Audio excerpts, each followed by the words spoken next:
ఆవకాయ ఆంజనేయ కథ మొదలెట్టినాడు చూడరయ్యా శక్తినంతా కూడగట్టి చెట్టు దులిపినాడు అంజయ్య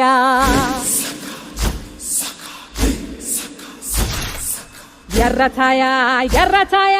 కోటి అవతార వెంటమాయ కత్తి సేట పట్టకుండా కాయ కోసినాడు కపిలయ్యా